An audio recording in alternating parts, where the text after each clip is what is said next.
GK kids. धर्मात्मा तोते की कथा। एक शिकारी ने शिकार पर तीर चलाया।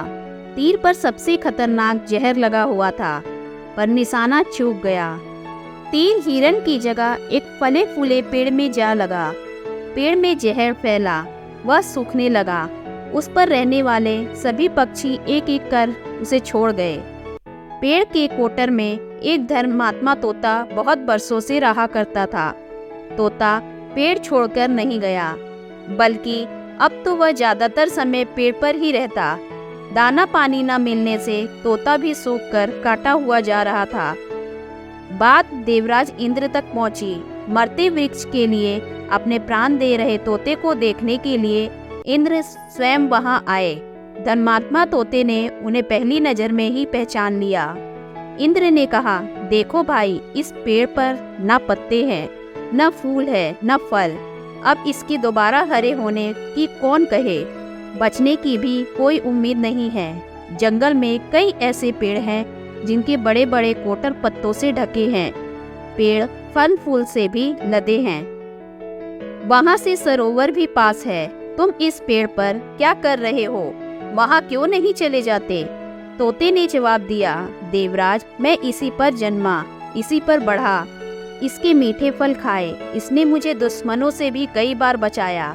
इसके साथ मैंने सुख भोगे हैं। आज इस पर बुरा वक्त आया तो मैं अपने सुख के लिए इसे त्याग दूं? जिसके साथ सुख भोगे, दुख भी उसके साथ भोगूंगा। मुझे इसमें आनंद है। आप देवता होकर भी मुझे ऐसी बुरी सलाह क्यों दे रहे हैं?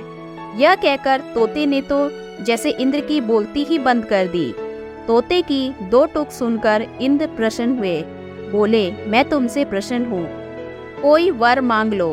तोता बोला, मेरे इस प्यारे पेड़ को पहले की तरह ही हरा भरा कर दीजिए। देवराज ने पेड़ को न सिर्फ अमृत से सींच दिया, बल्कि उस पर अमृत बरसाया भी। पेड़ में नई नई कोपलें फूटी। वह पहले की तरह हरा हो गया। उसमें खूब फल भी लग गए। तोता उस पर बहुत दिनों तक रहा। मरने के बाद देवलोक को चला गया।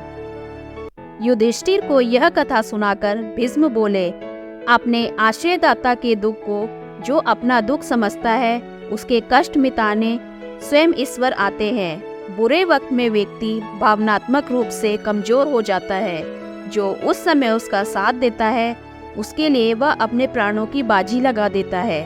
किसी के सुख के साथी बनो ना बनो, दुख के साथी जरूर बनो। यही धर्म नीति है और कूटनीति भी।